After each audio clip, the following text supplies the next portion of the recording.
With all the lighting gear at our disposal these days, it's easy to overcomplicate a lighting setup. We're all guilty of it, including myself, especially because big lights and large diffusion have legitimate benefits over smaller setups.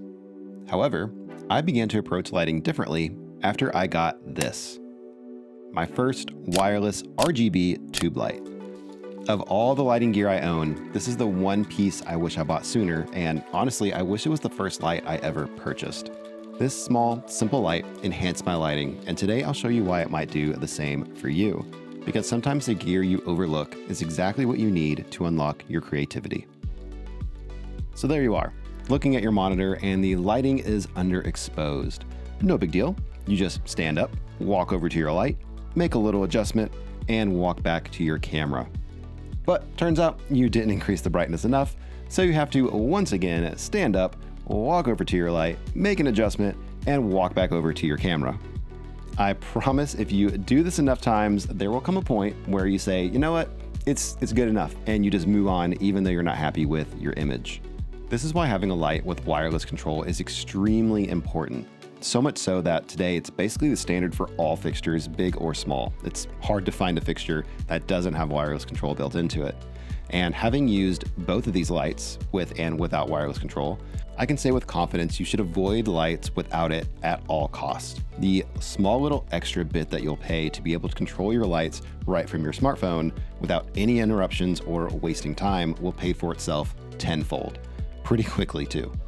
Surface level, it may sound like a small convenience, but when you're adjusting lights all day and you're under the pressure of time, every single minute counts and it adds up quickly.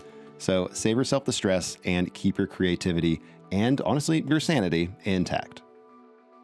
It's pretty clear already that this would benefit a solo filmmaker, but it benefits teams as well.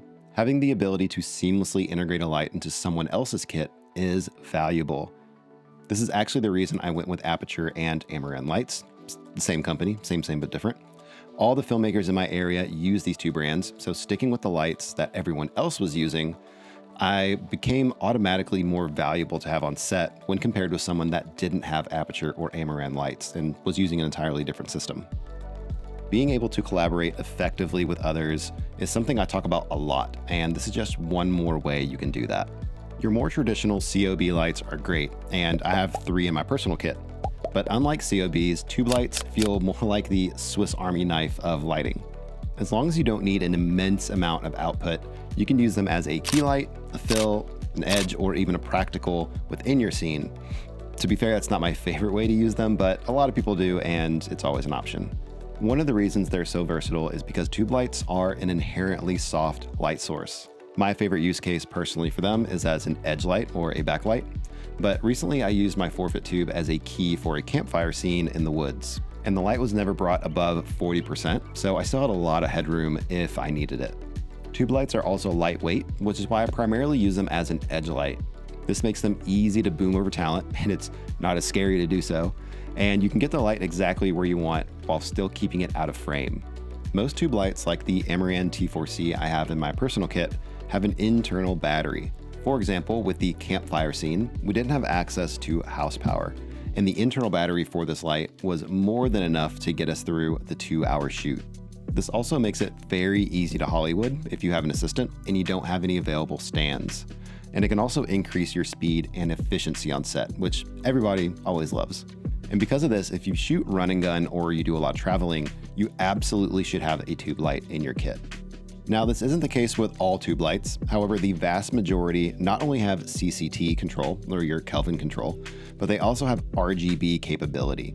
So if you have a stylistic shoot and you need color, not just your warm and cool light, you don't need any gels to get the look that you want.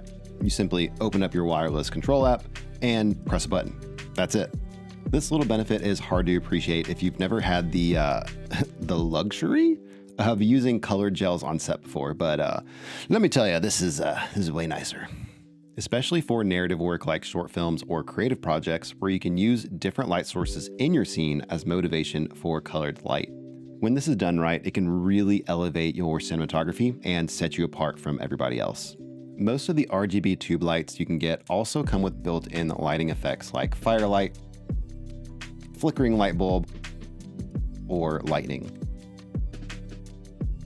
And if your shoot requires any sort of lighting effects, having the ability to do this with a light you already own can instantly add production value. The most common ones I use personally are the TV flicker, the candlelight, and the firelight, like a campfire.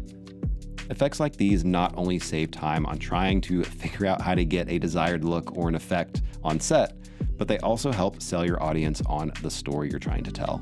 If I could go back in time, I'd buy a wireless tube light sooner. Hands down, no questions asked. It's made every single shoot faster and smoother. Even if I don't need it for a particular shoot or plan to use it, I always pack it because the versatility alone adds peace of mind if nothing else. If you personally have or use a lot of tube lights, what are your experience with using them? Is it as positive of an experience as the one that I've had? Let me know in the comments. As always, thank you so much for spending just a little bit of time with me today, and I'll see you again very soon.